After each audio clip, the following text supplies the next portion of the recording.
A setback for Anil Ambani with the top banker finding evidence of fraud. My colleague Arvind Gunasekara joins us for more on this. Arvind, what are the allegations and what's the response of the company?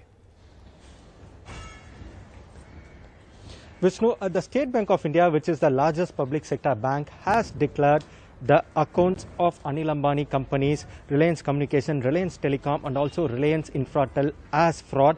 This was informed by the State Bank of India in the Delhi High Court today.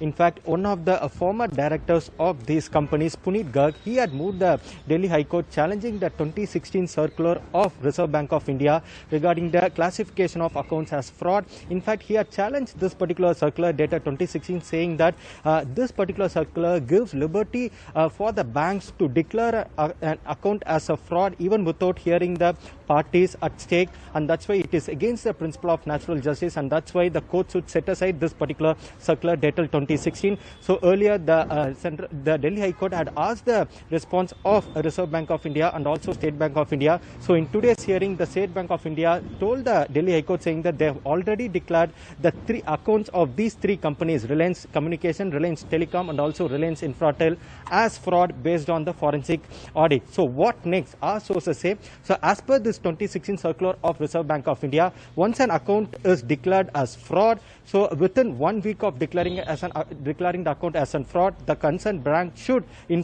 report it to the Reserve Bank of India, and 30 days from that particular reporting, they have to either lodge the complaint with the Central Bureau of Investigation or with the local police. If the amount of fraud is more than 1 crore rupees, they have to file the complaint with the Central Bureau of Investigation, and if the fraud is less than 1 crore rupees, they have to file the complaint with the local police. So as of this moment, the bank has already declared the accounts of these three companies as fraud, and it has been mentioned, it has been told to the Delhi High Court. So Delhi High Court, after hearing both the sides' argument, has today told the State Bank of India and also the Reserve Bank of India to maintain status quo on the accounts of these three companies, but they have also given liberty for the State Bank of India to continue with their investigation and also to proceed ahead with filing of criminal complaint, etc. So that's the big development that has happened today. Another very important point: at the time of bankruptcy that was filed on behalf of these three companies, the three companies owed a debt of somewhere around 49,000 crores. So that's the debt